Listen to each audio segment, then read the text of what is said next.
for these three guys that I read about, I think that was the Washington Post.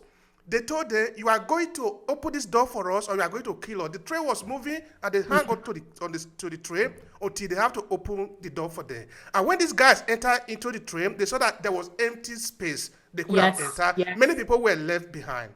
So the question I'm saying is not like the people that didn't allow them didn't know what they were doing. But on our part, what are we supposed to do so that we can be free, so that we can be saved? I honestly don't know the answer. Like, if I did, do you know what I mean? I would have been there, like, plastering it everywhere.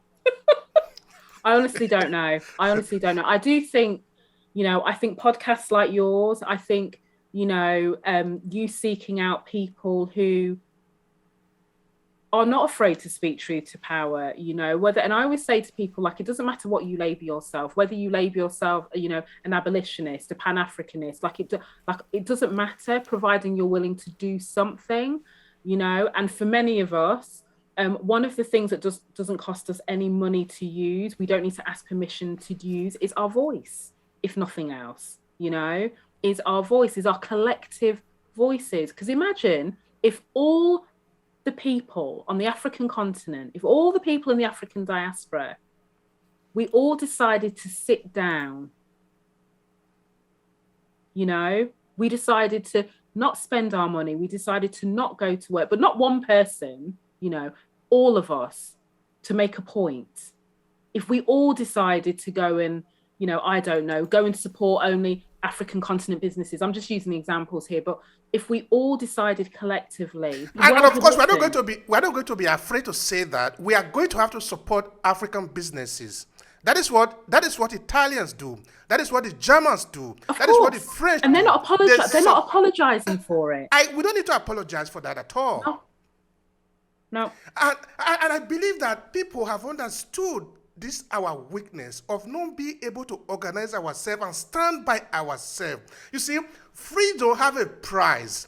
Until you are willing to pay for the price, you don't deserve to be free. You are just good enough being a slave. For example, look at Germany. Germany, until recently, they didn't think it was necessary for them to rearm themselves. But after what is happening in Ukraine, they decide they are going to arm themselves. They are going to revitalize their military. That is what countries should do. You need to be. Yeah, please go. No, I was going to say, because I was so nodding my head and I'm not going to forget my train of thought.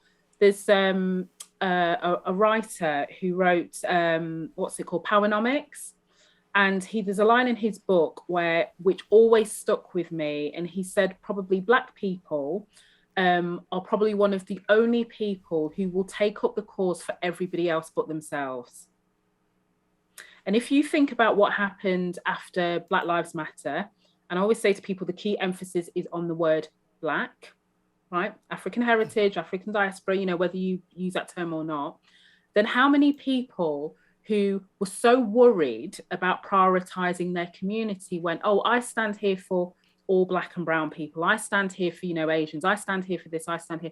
So we're so scared of holding the line on our community because we're caught up in whether it looks like we're anti-white or anti-this or anti-that. But the irony is, to your point, when you look at China, do you think China cares whether the rest of the world thinks that they're, China will do what's right for China and the Chinese people, irrespective of how anyone thinks?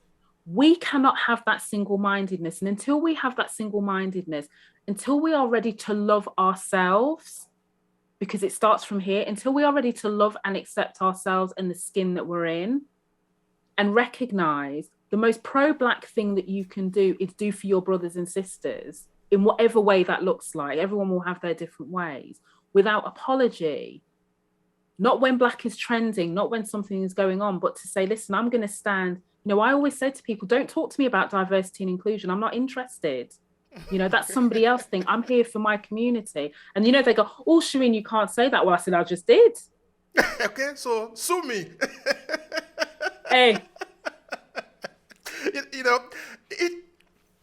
I think, I repeat again, the only people who are qualified to have a war around themselves and who can pay for the cost, because everything have a cost, Anyway, the education will continue. Because I know we don't have much time there. No, we don't. We've actually gone over time, which I knew would happen, but no, I really do have to go.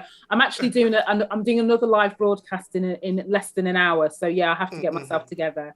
Yeah, all right. To conclude it, what do you think the lesson that we can say we have learned from here? This is the conclusion because for the time's sake, please go. I think the lessons that we have learned is that we have to participate in our own rescue.